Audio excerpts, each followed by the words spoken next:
Esse programa é uma parceria com a TVE Bahia. Toda semana, no TVE Entrevista, tratamos de assuntos variados com personalidades de diferentes áreas.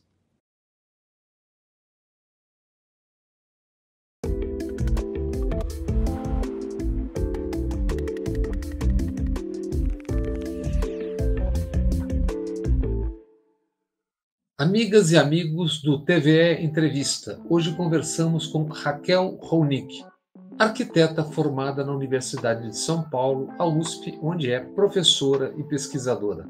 Raquel Ronick é doutora pela Universidade de Nova York, que foi diretora de planejamento da Prefeitura de São Paulo na gestão de Luísa Erundina, entre 89 e 92. Foi também secretária nacional de programas urbanos do Ministério da Saúde, isso no primeiro mandato de Lula presidente. Raquel Ronick foi também relatora especial da ONU para o direito à moradia adequada.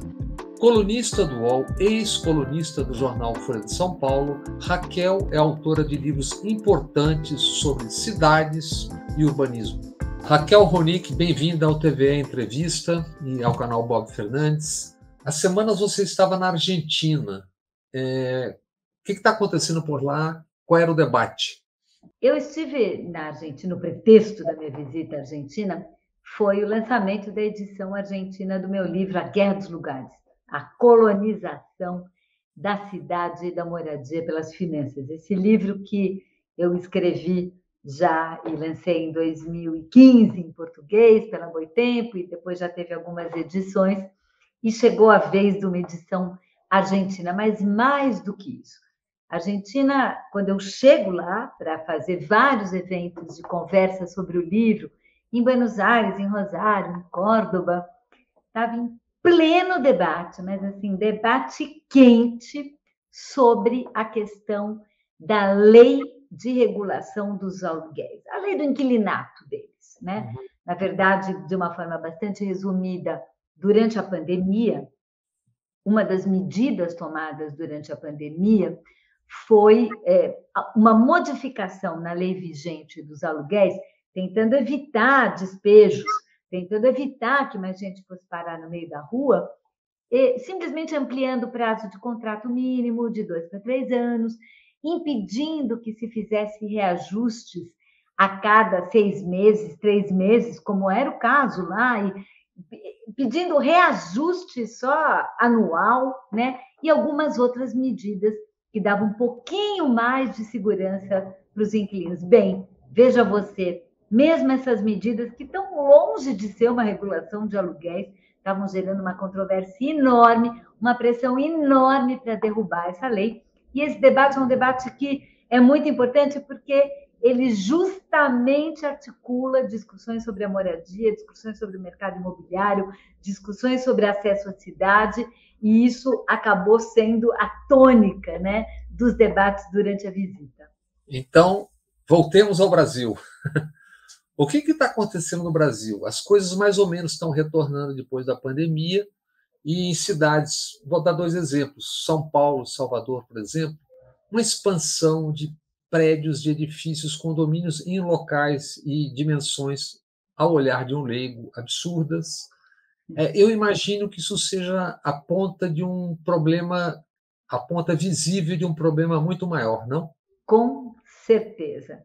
Nós estamos vivendo uma situação que eu diria paradoxal, mas mais do que paradoxal, hiper perversa. Por quê? Nós estamos vivendo, na cidade de São Paulo, muito claramente, um dos maiores booms imobiliários da história da cidade, em termos de número de lançamentos, de destruição de espaço para construção de espaço, transformação de espaço, e, ao mesmo tempo, uma das maiores crises da moradia da história da cidade de São Paulo também e do país. Acho que a gente está vivendo, e isso está visível, você vê aquele monte de torres subindo, e nunca teve tanta gente morando na rua, e também um ciclo de expansão de formação de novos assentamentos precários nas periferias das cidades, como não víamos desde ali o final dos anos 80, começo dos anos 90, que foi também um momento muito difícil. E aí a pergunta que não quer calar é, gente, como é possível, né? Ora, a maior oferta de espaço residencial não deveria ser o rebaixamento do preço dos imóveis e, portanto, muito mais gente tendo acesso à moradia, pelo menos essa é a conversa da visão liberal que pressiona loucamente na cidade para que novas frentes de expansão para seus produtos imobiliários possam acontecer. Pois não, na verdade, essa produção de espaço, e é o que eu conto um pouco no livro, ela é totalmente financiarizada. Nós não estamos mais falando de mercado imobiliário. Nós estamos falando de um complexo imobiliário financeiro, aonde o espaço construído, o espaço físico, na verdade, tem uma função muito mais como ativo financeiro de investimentos financeiros que hoje circulam numa esfera absolutamente global, sem bloqueios e sem restrições, e que encontram no imobiliário um elemento central no processo da sua valorização, do que propriamente uma equação que responde demanda e oferta, porque os preços dos imóveis estão crescendo muito, porque tem um excedente de capital financeiro disposto a migrar para o imobiliário muito forte, com fome de ativos imobiliários, ao mesmo tempo que a renda das pessoas está caindo proporcionalmente sem parar. Imóvel e aluguel crescendo, renda baixando, resultado, crise da moradia, que é o que a gente está vivendo. E até pensando nisso que você está falando aqui, eu acho que pode ser que tenha a ver com essa coisa da financiarização do mundo, né? Está em andamento no Congresso um projeto para privatizar praias no Brasil. A privatização das praias, assim como todo o processo de privatização dos parques, das praças, daquilo que são bens comuns, que são propriedade coletiva dos cidadãos, aliás, que o Estado trata como se fosse propriedade privada do Estado, né? Aliás, propriedade privada do governante que ocupa o lugar do Estado, que, portanto, pode vender, soltar, concessionar, fazer o que bem entender. Não é propriedade coletiva nossa. Isso está sendo privatizado e tem uma conexão com a financiarização, sim, porque isso abre novas frentes de expansão justamente para esse capital financeiro que tem sede, né, de encontrar novas frentes de expansão, e a exploração de infraestrutura, de serviços que antes eram públicos, de espaços que eram públicos, com o objetivo de gerar rentabilidade para os capitais investidos, é a estratégia que, ao mesmo tempo, provoca despossessão em massa, quer dizer, quando a gente está falando as pessoas que perdem o acesso, né, a um bem que era de todas, e, ao mesmo tempo, que você retira esse recurso que é fundamental para uma vida, né, para apoiar uma vida baseada, né, no direito à cidade, no direito ao território, no direito ao espaço. Então, eu acho que sim, nós estamos falando de um pacote. E quando você fala em privatização, você fala em política pública que está destinada a abrir espaços para que a lógica predominante de uso do território seja a extração de renda e não a proteção e a promoção à vida. Nós vamos falar certamente estava falando do Brasil, mas nesse momento, como você fala disso, eu me lembro muito dos projetos Dória em São Paulo, né? A agenda, né, de uma política pública, cujo mantra é a melhor forma de utilização de um espaço é aquela que vai gerar mais rentabilidade para o capital nele investido. E não a melhor forma de uso de um espaço é aquela que vai atender a mais necessidade de mais gente, né? Essa agenda, ela acabou sendo hegemônica e se implantando no planeta, né? A partir do final dos anos 70 e 80, sim, estamos falando do neoliberalismo, E estamos falando um pouco de toda essa equação de que, bom, em função da crise da dívida, né, pública dos estados, nós temos que tirar os investimentos e a propriedade pública e a gestão pública e abrir espaço para que os privados entrem, fazendo a provisão de serviços, os investimentos de transformação da cidade, um pouco colocando, não há alternativa, não tem mais dinheiro, né? Não tem mais dinheiro público, nós vamos ter que depender do dinheiro privado, né? E é um pouco isso também, evidentemente, é uma questão absolutamente discutível, porque o que a gente percebe muito claramente, e a gente acompanha as parcerias público-privadas nessa área urbana em São Paulo, mas também no Brasil, e percebe que, na verdade, é muito investimento público, é muito recurso público que entra ali, mas aos borbotões. A diferença não diminuiu, não. Ele só mudou completamente de direção, né? E ela acabou predominando, ela penetra, né? No Brasil também, como ela penetra no mundo inteiro. E a gente oscilou, eu diria, aí pensando nos vários níveis de governo que temos, nacional, estadual e governos municipais, desde basicamente os anos 90, né? Essa agenda foi entrando com maior ou menor radicalidade, dependendo da composição política dos governos. Dória, sem dúvida, digamos, é o fundamentalismo neoliberal, é o mais xiita de todos, o mais radical de todos, vende tudo, vende a mãe, não importa, e coloca, né, de uma forma, assim, é quase sexo explícito mesmo, né, de como isso, em outros governos, em outras instâncias, isso é mais ponderado e alguns efeitinhos redistributivos entram também. Eu chamaria atenção, inclusive, para alguns governos do campo mais popular democrático que também acabaram embarcando nessa agenda, embora sempre com alguma preocupação redistributiva também, não tão radical, né? E o que acaba fazendo uma enorme diferença. Raquel, por 6 anos você foi relator especial da ONU para o direito à moradia adequada e de qualidade. Logo depois, se eu não me engano, acho que um ano depois, você lançou o livro que você citou, Guerra dos Lugares, a colonização da terra e da moradia na era das finanças. Como construir hoje um lugar melhor e mais justo com esse aumento brutal das desigualdades? Ai, essa é a pergunta que não quer calar, né? Essa é a pergunta que todos nós temos que fazer, porque, na verdade, nós estamos vivendo um verdadeiro combo de crises. Porque, se você for pensar, nós temos uma crise, bom, estamos vivendo a crise econômica, vivemos a crise sanitária da pandemia, que não acabou. Muito claramente, estamos tendo que lidar já com os efeitos de uma crise ambiental. Mas temos também uma crise política, uma crise do modelo de representação política.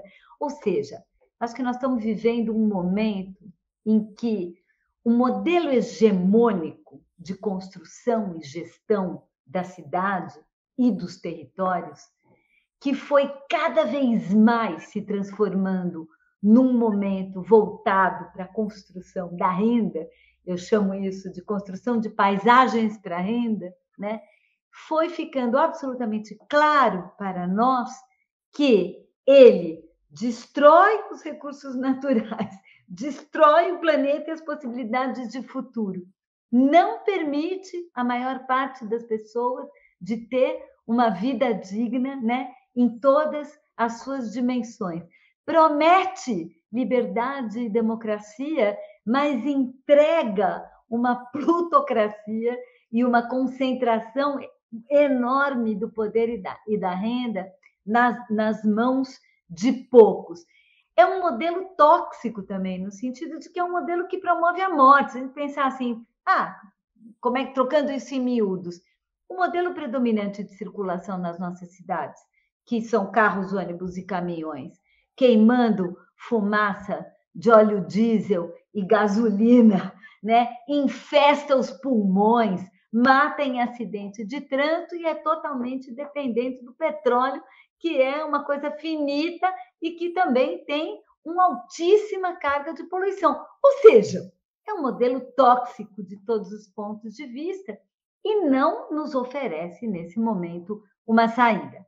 A questão, e eu acho que é essa a complexidade do debate, desde digamos, no século XIX, mais especificamente, até um pouco de antes, mas desde o século XIX, pelo menos, e ao longo do século XX, a utopia do socialismo e do comunismo alimentou esperanças de uma outra sociedade, de um outro modelo, que na prática real, né, da vida do socialismo real e do comunismo real, tampouco entregou aquilo que prometia do ponto de vista de horizonte utópico.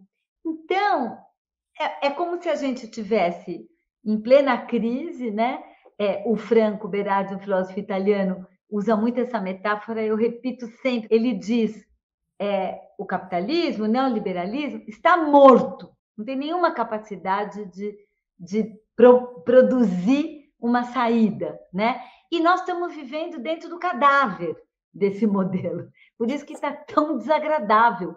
Mas, e a gente não tem nesse momento uma agenda, uma bandeira, né, que diz este é o novo modelo a seguir, como os movimentos sociais, os partidos políticos, os trabalhadores tiveram em outro momento da história.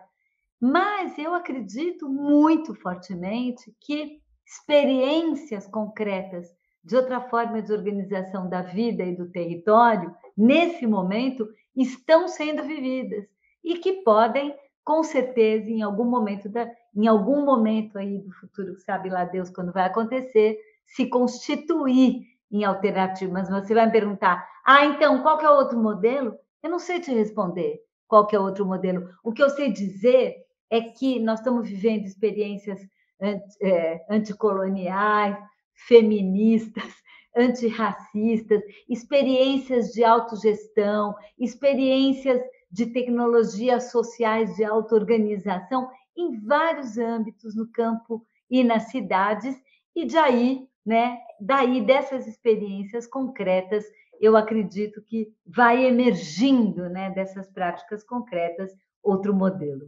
Nós estamos falando de inflação, desemprego, fome, milhares morando nas ruas, no país inteiro, né? E até onde chega o envolvimento do urbanismo, da arquitetura nessa degradação urbana? E em meio a tudo isso, há como pensar soluções, mesmo que tópicas? Sem dúvida nenhuma. Bom, sou arquiteta, urbanista, tem que acreditar na força do espaço e do território. E o que eu queria, para responder essa tua pergunta, é dizer que o espaço, a cidade, ela não é um simples reflexo das desigualdades que estão presentes na sociedade. Ela não é um cenário, assim, um palco onde essas desigualdades acontecem. A forma como a cidade se organiza produz desigualdade ou produz também inclusão. Eu vou dar 2 exemplos em 2 escalas completamente diferentes para a gente poder tentar entender melhor o que eu estou querendo dizer. Um dos exemplos que eu vou dar é o exemplo do shopping center. Né? O shopping center é um produto imobiliário financiarizado, um dos primeiros produtos do complexo imobiliário financeiro, pela sua forma, né, de financiamento, gestão, etc., mas que a sua constituição, substituindo os espaços tradicionais de mercado, de comércio, né, e de lazer, incide muito na subjetividade e na constituição dos sujeitos, das pessoas, das suas formas de ver o mundo. Então, ela é, ao mesmo tempo, produto de um processo de transformação das finanças, na sua relação com a indústria imobiliária, mas ela também produz. Ela também produz subjetividades. E o Christian Dunker escreveu um livro brilhante mostrando qual é a subjetividade do condomínio fechado, do espaço securitário, do lugar sob controle absoluto, né? Devotado unicamente para um consumo sob controle. Então, tem um poder do espaço também, né? De incidir, portanto, a vivência das ruas, né? E acho que para quem viveu em São Paulo, Belo Horizonte, várias cidades brasileiras nos últimos anos, e viu como esse desejo de tomar as ruas, que se manifestou, por exemplo, na volta dos blocos do Carnaval, enfim, ele também representou outras formas de vivência para as pessoas. Por isso que é importante e faz diferença a forma como o espaço se organiza. Numa outra escala, para a gente entender também, o sistema de transporte, de mobilidade. O nosso sistema de transporte e mobilidade é excludente.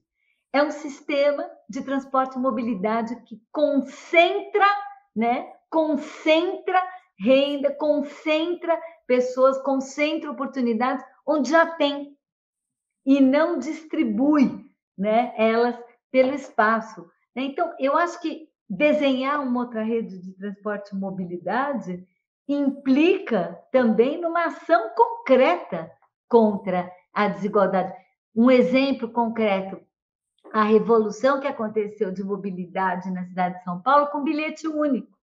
Você montar um bilhete único que permite você integrar, né, o metrô, o trem e o ônibus, ampliou a capacidade de mobilidade enormemente. Quem luta hoje pelo passe livre, pela tarifa zero, sabe o que representa, em termos de potencial de distribuição de oportunidades, a pessoa poder se circular na cidade sem custo. Deixa eu até te fazer uma pergunta, que é um tema que eu sempre pergunto e até hoje não encontrei quem tenha feito o cálculo. Do ponto de vista econômico, não vamos nem falar do resto. Quanto custa ou o que perde um país que tem um toque de recolher assim que escurece e que praticamente não se vive, salvo em nichos nas cidades, um lugarzinho aqui outro? Qual é o custo disso? Um custo econômico, você diz? Acho que é o que falta dizer, o resto fica visível.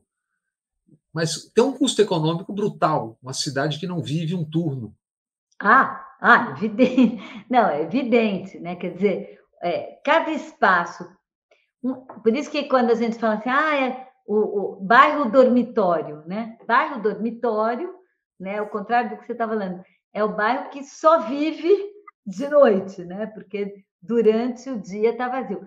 É uma metáfora até que nem corresponde aos bairros populares, acho que de jeito nenhum, uma maneira meio enviesada de olhar para o bairro popular, principalmente hoje. Mas, de qualquer maneira, claro que tem um custo, né? Uma cidade que é uma cidade dinâmica, que vive, né, nos seus espaços, as dimensões do trabalhar, do morar, do circular, do curtir, né, em todos os momentos, evidentemente que é uma cidade muito mais econômica, evidentemente que é uma cidade que não vai requerer esse custo de deslocamento, né, casa-trabalho, que é um absurdo, né, uma cidade onde você tem empregos concentrados num lugar que morre à noite e pessoas morando distribuídas por outro, é completamente antieconômico. É um custo econômico e um custo pessoal, né? Quer dizer, gente, o que é o custo pessoal, né, das pessoas aqui, dos moradores das nossas cidades, de passarem 2, 3 horas num transporte, né? E um transporte que não oferece nenhum conforto. Como relatora da ONU, você certamente andou pelo mundo, né? Por muitas regiões do mundo, né? Das vivências lá fora, há algum modelo, proposta, algo que poderia inspirar coisas do Brasil? Em todos os lugares tem coisas inspiradoras, em todos os lugares tem coisas completamente trash.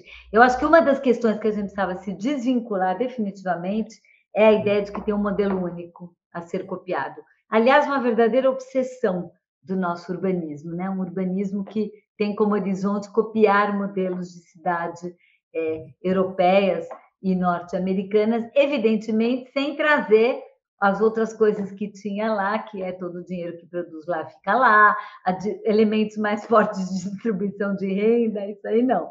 Né? Vem só o modelo de cidade como se isso fosse pura forma.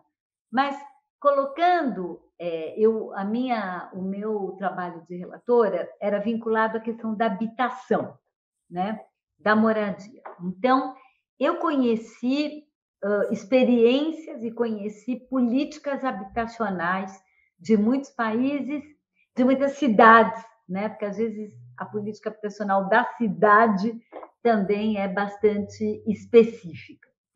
E eu posso dizer o seguinte, quer dizer, a gente tinha modelos de política habitacional muito interessantes, que foram completamente desmontados, desconstituídos, né?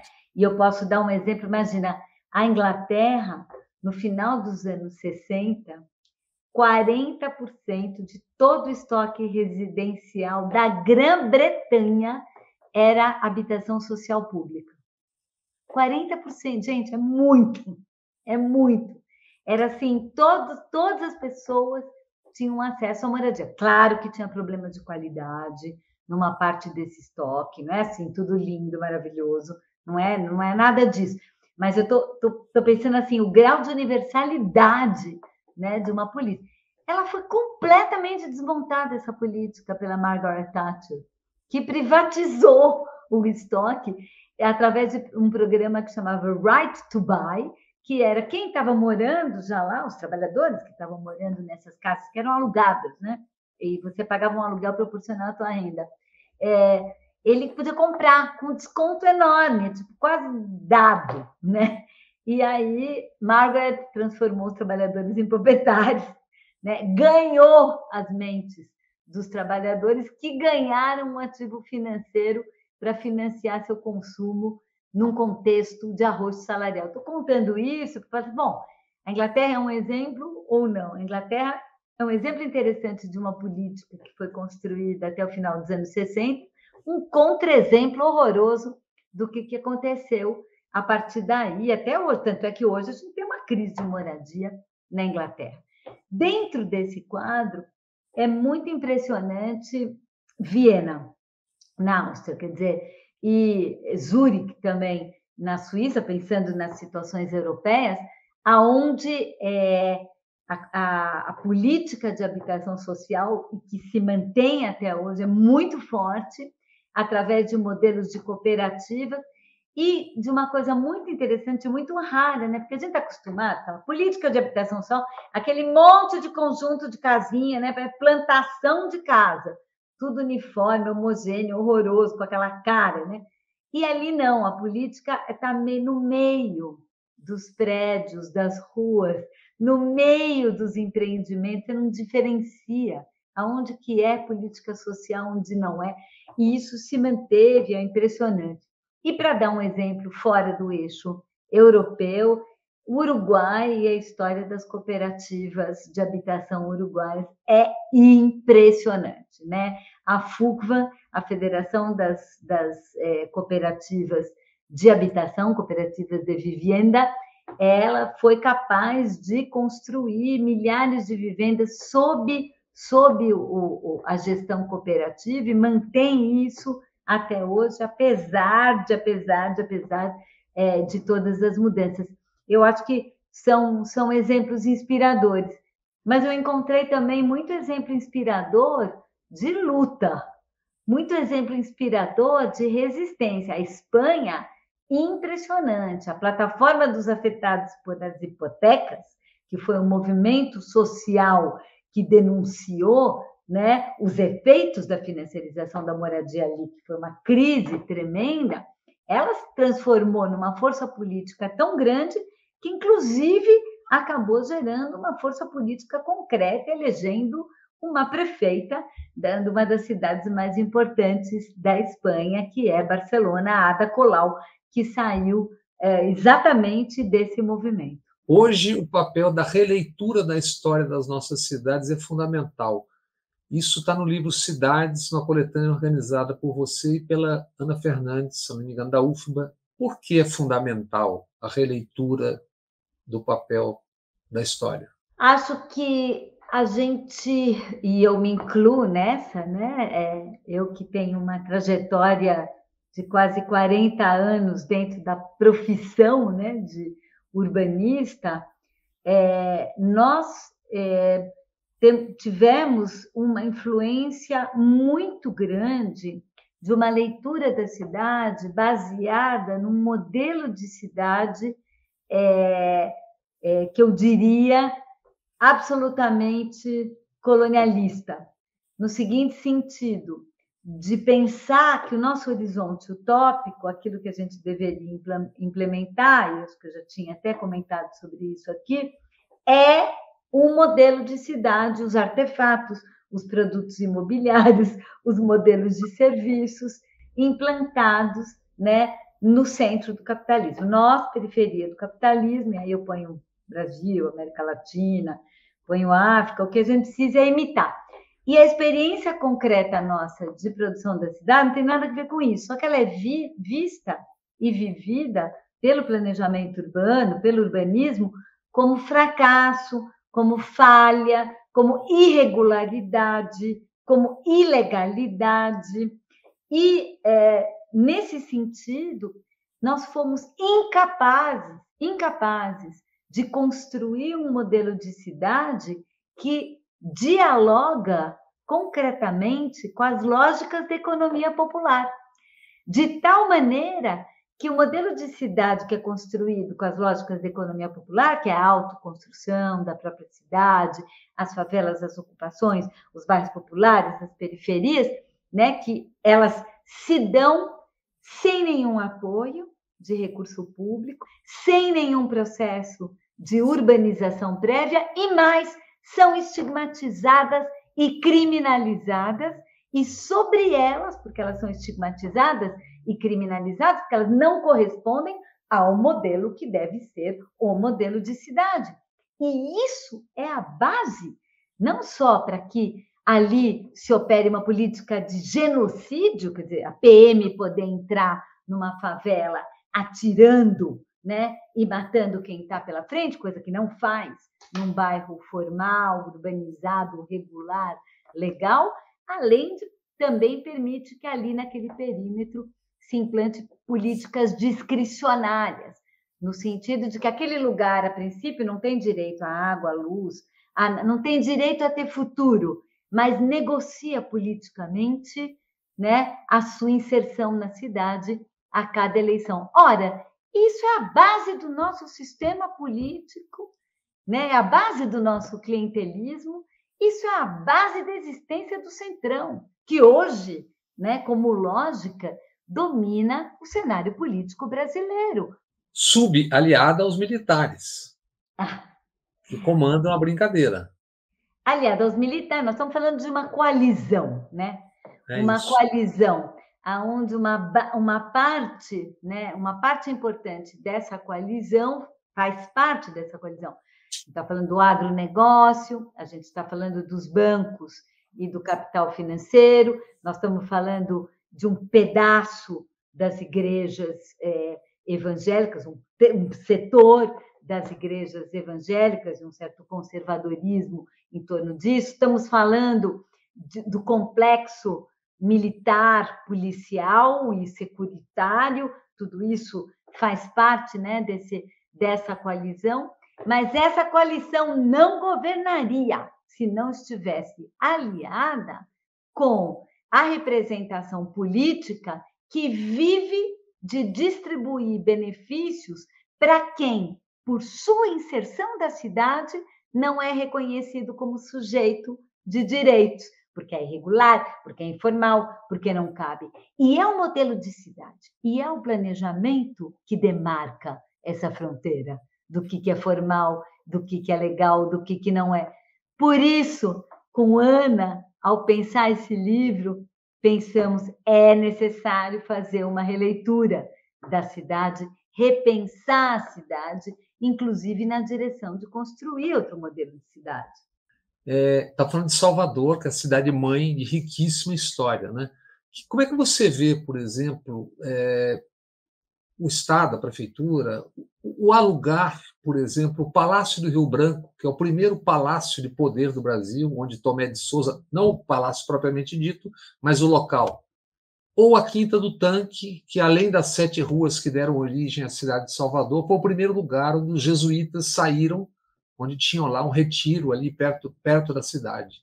O que você pensa? Isso está acontecendo em outros lugares do Brasil, do alugar por comodato para qualquer coisa, imóveis com essa importância histórica. Tem gente que acha que é razoável, tem um debate andando. O que você acha disso? Esse debate é tão importante, né? Porque é um debate sobre a importância da história e da memória. Esse debate ele se coloca em várias camadas, né? A ação recente aqui em São Paulo, né? Colocando fogo na estátua do Borba Gato, ou discutindo que monumentos, né? A quem deveríamos erigir monumentos, quem deve ser celebrado, quem não deve ser celebrado, é uma discussão muito importante, porque é como se constitui a memória e o que emula a memória.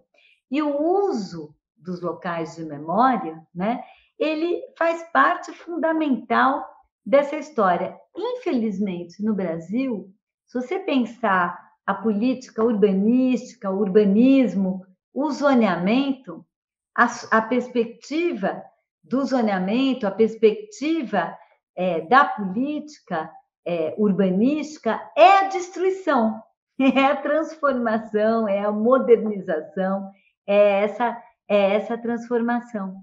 Mas e acaba sendo que aquilo que não vai ser destruído, né, que vai ser objeto de preservação, é tombado, né? E se não é o tombamento, não é nada, é a destruição.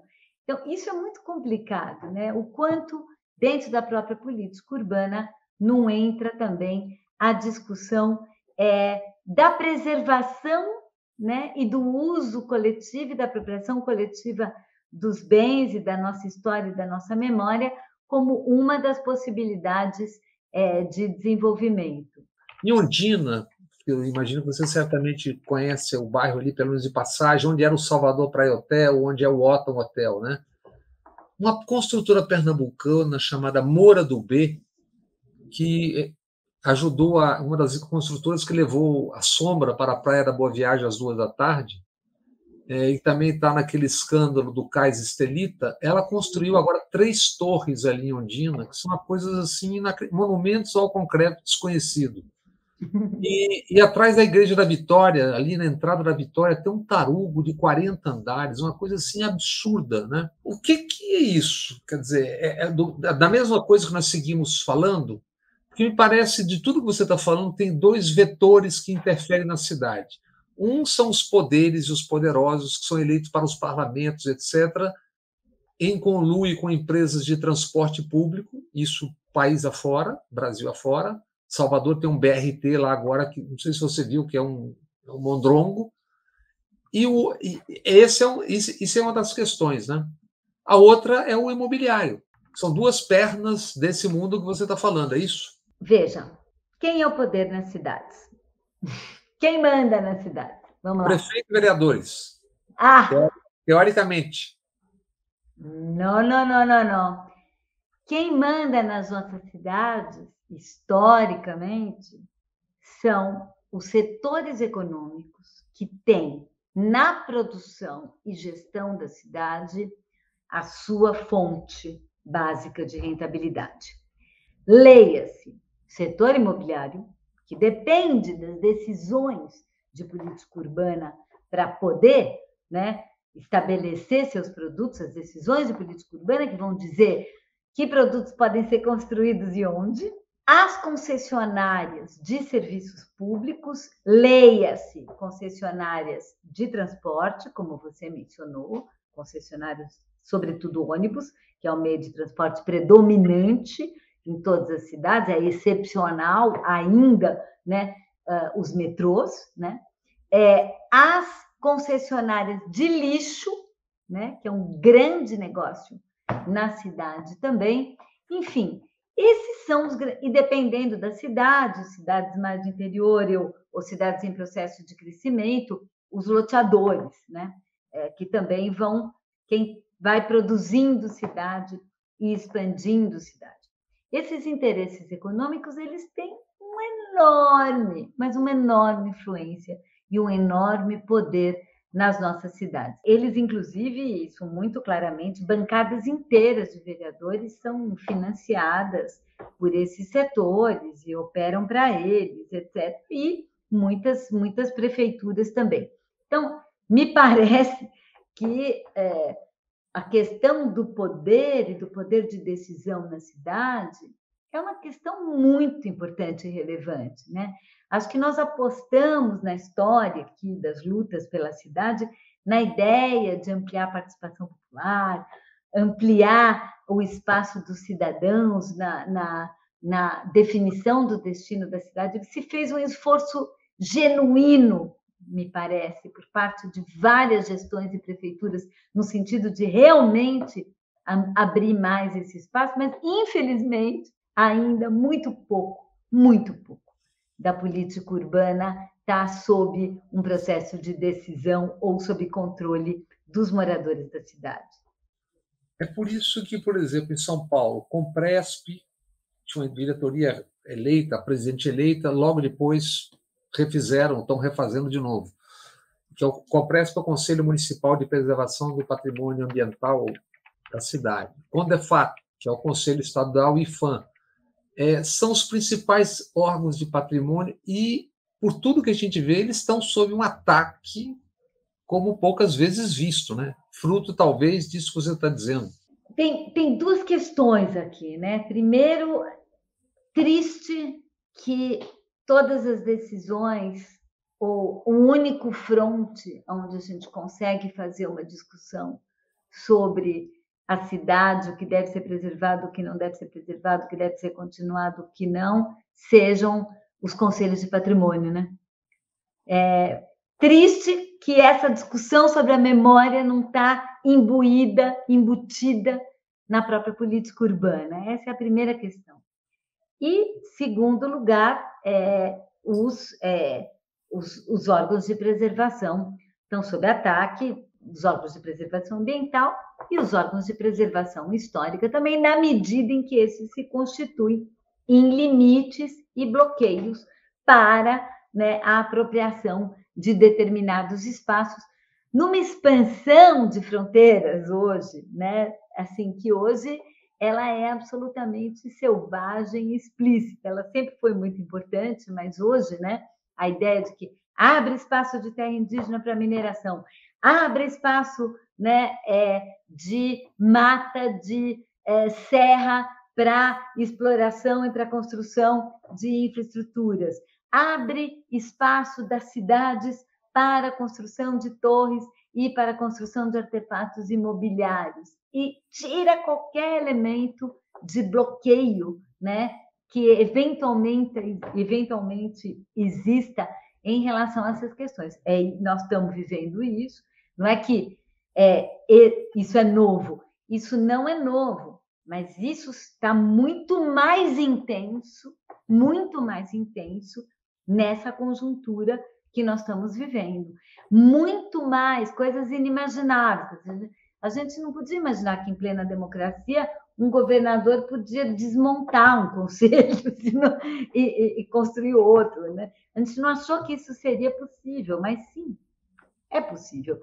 E a coisa mais maluca de pensar que sim, é possível, é que é possível não porque teve um resultado de uma eleição, né, e que tornou isso possível em diferentes níveis, porque eu não estou falando apenas de Bolsonaro, estou falando de muitas outras figuras, né, na gestão do nosso território, mas é pensar que mudanças concretas na cultura política das pessoas e nas subjetividades, né, dos moradores permitiram, né, que essa eleição e essa vitória fosse possível. Acho que para mim o que me preocupa mais é isso, é essas mudanças, né, de valores que permitiram que essa mudança fosse possível. Vou dar um exemplo assim muito concreto, né, de como não é só um processo desde cima, os poderosos impondo sua agenda,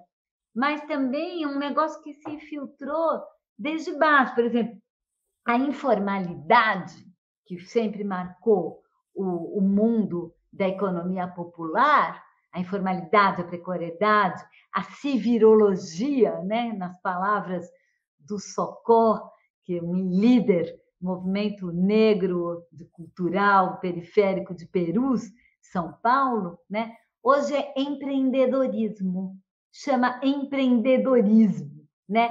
E é valorizado como um valor positivo, né? Como algo que, nossa, que super legal, né? Eu vou empreender e vou, a partir daí, ser dono do meu tempo, dono do meu trabalho, ser empresário, não terei patrão.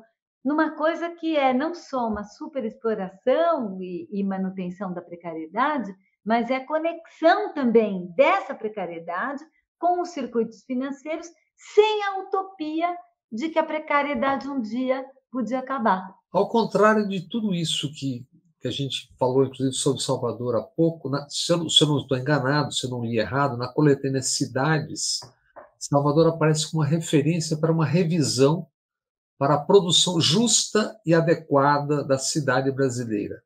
Por quê e como?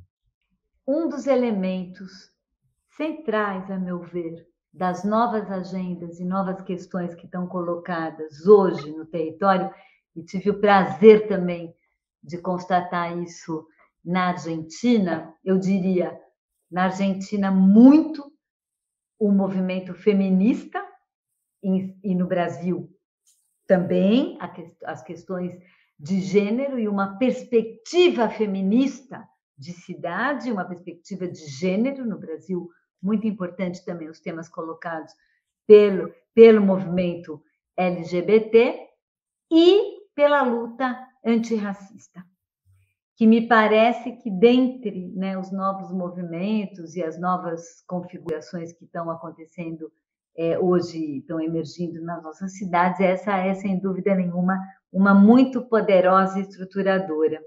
E Salvador é a nossa metrópole negra, é a nossa metrópole afro-latina, né? Afro-americana, que carrega de uma forma impressionante a força também, né, dessa cultura que, mais do que expressão cultural, é também muito estruturador de modos de ser, de modos de existir. Então, me parece que Salvador tem muito a nos ensinar nesse momento, na nossa procura por outras formas possíveis, outros mundos possíveis. Eu não sei se você ainda é a coordenadora de pesquisa do Lab Cidade na FAO, na Universidade de São Paulo, mas eu sei que você está pensando o tempo todo nisso, independente de estar lá ou não, né? Por exemplo, acho que talvez a resultante de tudo que a gente está conversando hoje Salvador teve um plano diretor, não me lembro o nome, depois teve o PDDU e agora vai ter uma revisão do PDDU. São Paulo teve um plano diretor há pouco tempo e já também, se eu não me engano, já está em andamento o debate para nova revisão. Qual o resultado dessas revisões, você imagina? Primeiro, dizer que eu ainda faço parte, sou pesquisadora do Labicidade, não estou mais na coordenação do Labicidade desde que assumi a prefeitura do campus da USP, um desafio novo, né? Para mim, na minha trajetória, inclusive dentro da universidade. E quero dizer que, em relação à questão dos planos diretores, eu fiz parte, assim como muitos outros companheiros, companheiras, de um movimento pela reforma urbana que se formou desde o final dos anos 80 e atuou muito junto às gestões municipais, mas também atuou em outras escalas. Criamos o Ministério das Cidades e uma série de outras, digamos, tentativas de incidência na agenda da política urbana, que, por uma circunstância da forma como foi negociado a emenda popular de reforma urbana na Constituinte, acabou apostando muito na ideia de uma reforma dos planos diretores. E a ideia de elaboração dos planos diretores como possível plataforma de discussão pública transparente sobre a cidade e de participação da população nos destinos da cidade. Mas não é isso que aconteceu com os planos diretores. Eu posso dizer hoje que os planos diretores sempre foram e continuaram sendo absolutamente enquadrados na linguagem imobiliária, dominados por uma discussão de produtos imobiliários, com muito pouco espaço real para uma incidência de transformação popular, né?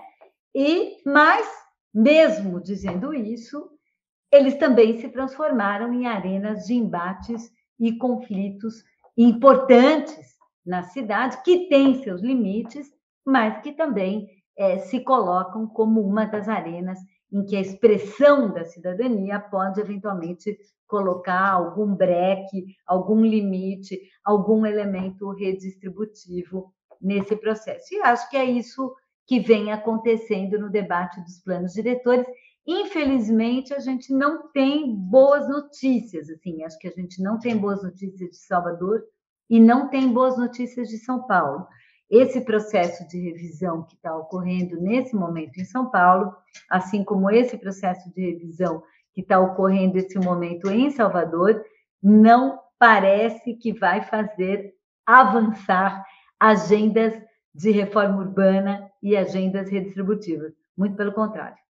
É do chão, da cultura, que às vezes brotam as luzes, né? O Baiana System, por exemplo, do Russo Passapulse, aquela rapaziada toda, tem feito uma denúncia com muita clareza e tem tocado as pessoas para uma coisa que é difícil de falar, em meio a tudo, a miséria, a vida, é difícil você falar desse assunto, eles estão conseguindo. Eu te pergunto, como as pessoas podem reagir a essa brutalidade toda? Porque numa cidade como Salvador, por exemplo, se esconde o vento, a luz, a parte de tudo mais, né? Esconde o mar, esconde a vida, né? Como as pessoas podem reagir? Que solução você vê para enfrentar esse monumental avanço da financiarização e de tudo isso? Me parece que a cultura tem um papel muito importante, tem tido um papel muito importante no sentido de constituir a voz, né, de sujeitos que não tinham voz, né, não tinham uma expressão tão clara na cidade, na discussão da política urbana. Ela é um dos campos onde essa expressão acontece, e me parece também que, como eu já havia indicado, que nesse momento estamos vivendo, nesta hora, estamos vivendo muitas experiências de auto-organização e de repensar modos de vida em várias dimensões, em relação à alimentação, pensando uma alimentação não envenenada, não tóxica, em relação à mobilidade. Nós temos um movimento bem importante em torno, né, do passe livre e o direito ao transporte.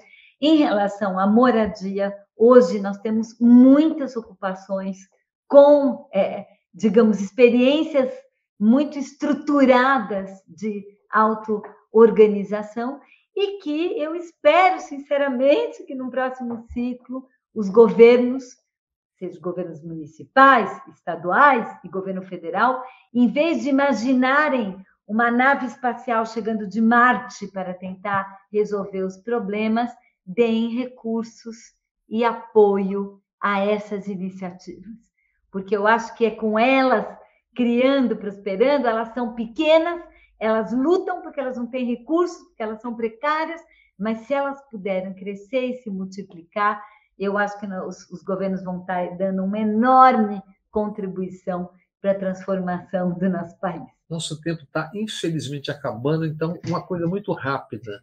Quais são as questões? O que é mais urgente hoje? Moradia, abastecimento, mobilidade ou tudo junto misturado? Nossa, tudo junto, misturado, porque essas coisas têm conexão. De nada adianta plantação de casa no meio do nada, sem acesso ao alimento, sem acesso à mobilidade. De nada adianta um grande investimento na mobilidade se ele não puder ampliar o direito à cidade para todos, se a tarifa impedir que as pessoas possam circular. Então, nós estamos falando, né, de tudo isso junto, né, e estamos falando de poder pensar na transformação de tudo isso junto. Raquel, muito obrigado por essa conversa importantíssima para todos nós que vivemos nas cidades e às vezes não conseguimos enxergar o que está acontecendo, nem quais são as saídas, nem o que nós podemos fazer. Te agradeço muito por essa conversa aqui no TVE Entrevista. Eu que agradeço por essa oportunidade da gente ficar pensando junto, né? Acho que está difícil enxergar a saída, mas eu acho que neste momento reler a cidade, repensar a cidade nos ajuda a enxergar a saída. É isso, muito obrigado. E vocês, amigas e amigos do TVE Entrevista, certamente terão muito o que pensar, refletir a respeito dessa conversa tão rica, tão importante. Eu espero vocês, nos vemos na próxima semana.